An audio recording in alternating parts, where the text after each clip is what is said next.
qu'il faut peut-être aussi distinguer entre deux autres formes, de même que je viens de distinguer entre collaboration et coopération, il faudrait distinguer entre connexion et cohésion.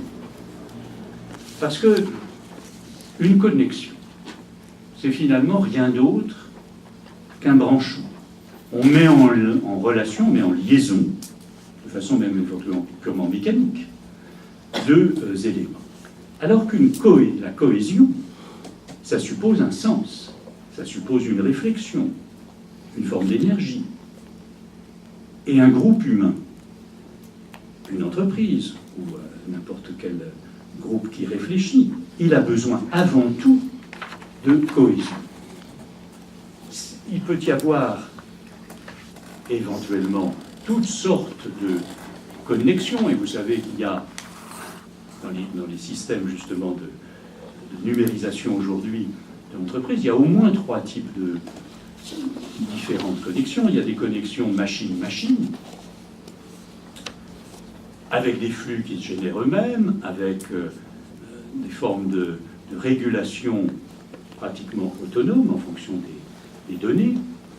Il y a des connexions homme-machine, avec évidemment la nécessité de construire des bonnes interfaces, avec le risque d'une éventuelle instrumentalisation. Mais il y a la troisième connexion, c'est évidemment les connexions entre humains qui peuvent passer par le biais des machines, mais qui sont aussi et avant tout marquées par la cohésion. Et la cohésion, comment elle s'établit? Eh bien, il me semble qu'elle s'établit par une relation aussi fine que possible entre émotion et raison, entre les types d'échanges logiques que l'on a et les types d'échanges affectifs.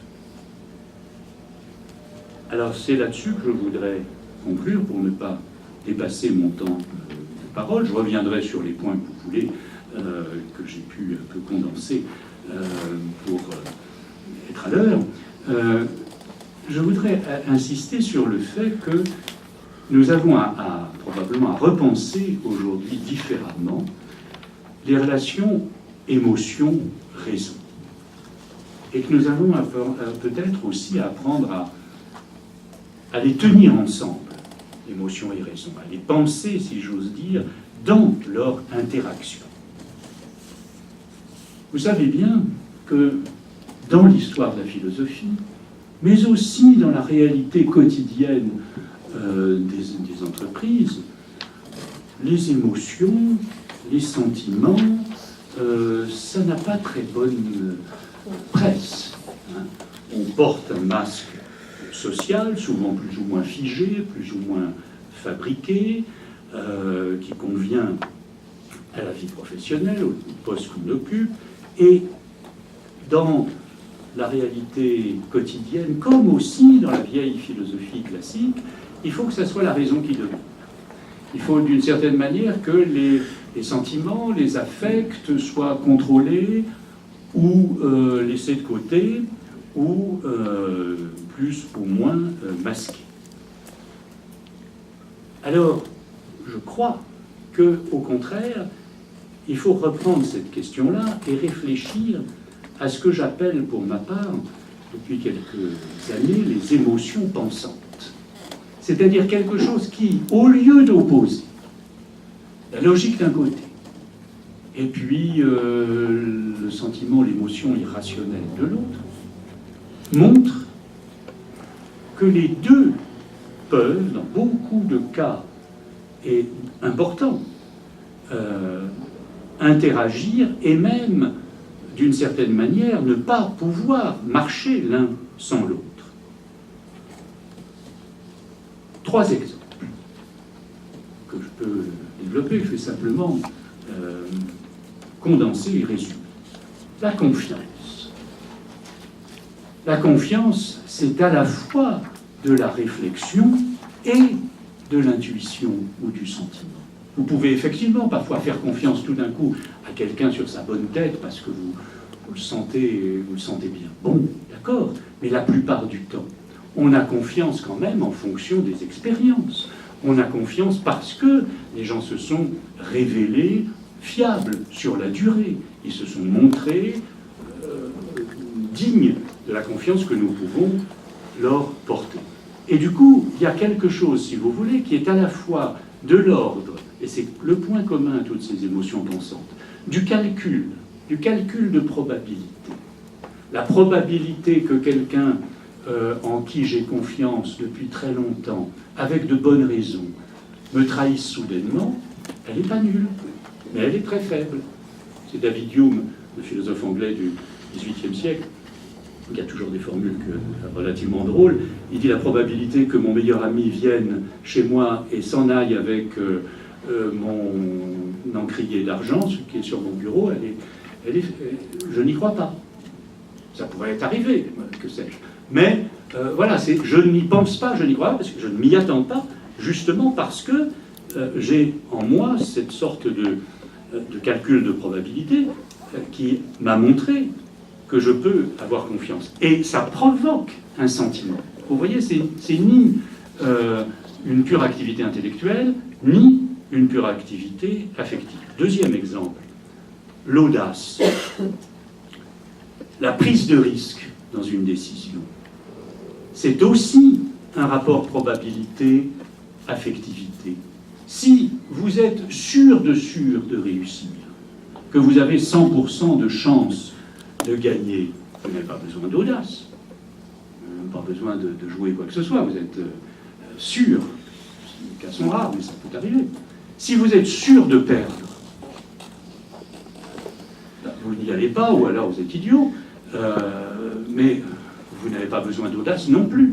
Où ça commence l'audace? C'est probablement quand vous avez, mettons, 30% de chance de réussir et que vous y allez quand même. Voilà, c'est-à-dire que vous voulez, par volontarisme, par décision, par force en quelque sorte, forcer le destin, comme on dit, ou aller au-delà de vos probabilités de réussite. Mais vous voyez bien, là, qu'il y a à la fois du calcul et de la réflexion et du désir. Alors, vous pouvez mettre l'audace de façon l'audace moins grande, si vous voulez, dire c'est à 40% que je vais y aller, voilà, ou des choses comme ça. Mais à chaque fois, il s'agit en quelque sorte de faire quelque chose de plus que le nombre de chances que l'on a d'agir. Kierkegaard, qui était un philosophe danois du XIXe siècle, va jusqu'à dire il y a une folie de la décision. Il y a une folie de la décision, et bien sûr c'est un peu exagéré, tous les décideurs ne sont pas fous, mais une folie de la décision au sens où décider quelque chose, c'est toujours ajouter une volonté à l'ensemble des probabilités objectives. Et ça peut même marcher dans l'autre sens. Nous avons 75% de chances de réussir, mais je ne prends pas de risque. Vous voyez, vous pouvez tout à fait, évidemment, le faire tourner dans l'autre sens. Et troisième et dernier exemple, l'espoir. Alors j'ai écrit avec Monique Atlan en 2016 un livre qui s'intitule « L'espoir a-t-il un avenir ?» Et là, nous avons essayé de reconstituer l'histoire de la notion d'espoir, de creuser la chose, j'en entre pas là-dedans, mais simplement, on s'est aperçu, si vous voulez, que l'espoir, c'est justement le prototype même des émotions pensantes. Quand vous espérez quelque chose et que vous vous donnez cet objectif comme but, vous agissez. Évidemment, il ne s'agit pas de l'espoir passif. Vous connaissez tous l'histoire que raconte Michel Boujna, du type qui dit « Dieu, fais-moi gagner au loto, Dieu, fais-moi gagner au loto, Dieu, fais-moi gagner au loto ».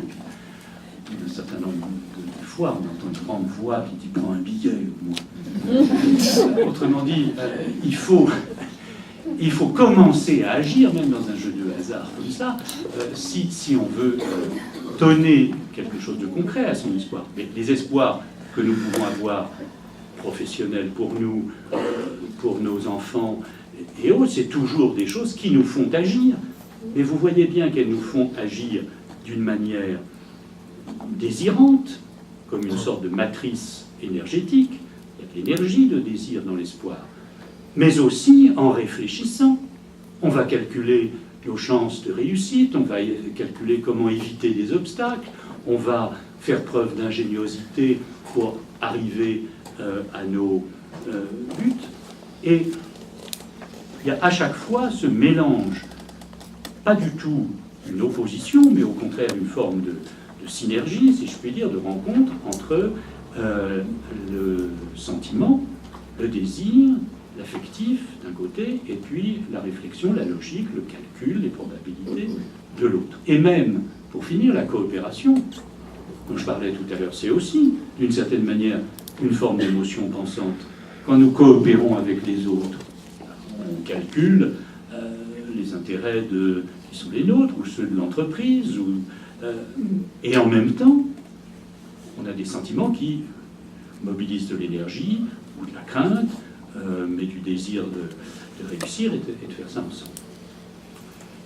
Alors, vous voyez, ce que j'appelle les émotions pensantes, ça combine réflexion-émotion, ça mobilise de l'énergie, du calcul de risque, ça donne du sens, et surtout, et c'est pour ça aussi que ça a quelques rapports avec la philosophie, c'est jamais gagné d'avance.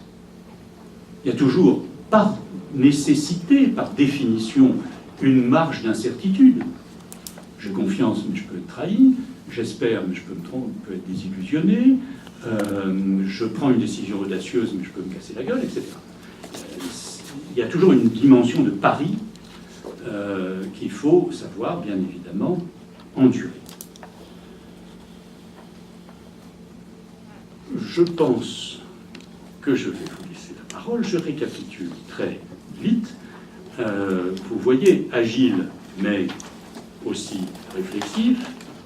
Ça suppose de se décoller ensemble de ses convictions et de ses certitudes. Ça suppose de mettre en jeu ses identités. Et ça passe par ce que j'appelle non seulement le dialogue, mais à travers le dialogue, les émotions pensantes. Voilà, j'espère que cela vous donnera quelques pistes. Je l'ai conçu plutôt comme un menu, et je suis tout à fait maintenant disposé à revenir sur ce que vous voulez et à poursuivre avec vous. Et en attendant vos questions, je vous remercie de votre attention.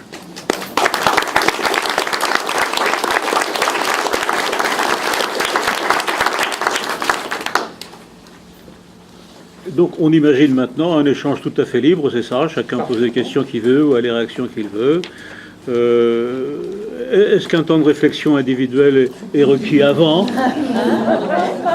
On peut passer à la deuxième question tout de suite, si vous voulez. On passe à... La priorité. Parce que ce matin, on a réfléchi sur une certaine technique qui consiste, quand on fait un travail collectif, d'avoir quelques instants de silence, que chacun puisse intervenir à titre personnel, mais de façon plus riche, au profit du débat collectif. Allez, on se donne 30 secondes. Stéphane, la durée recommandée, c'est quoi pour que les questions... 30 secondes? Non, Stéphane. 1 minute. 1 minute? Allez, 1 minute. Allez. Réfléchissez, moi je me repose.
Merci.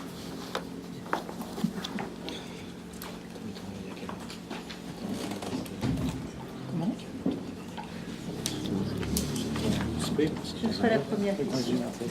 Je sais que tout le monde a toujours du mal à se lancer. Moi, j'ai une question sur la place des valeurs dans tout ce système. Quelle est la préoccupation ?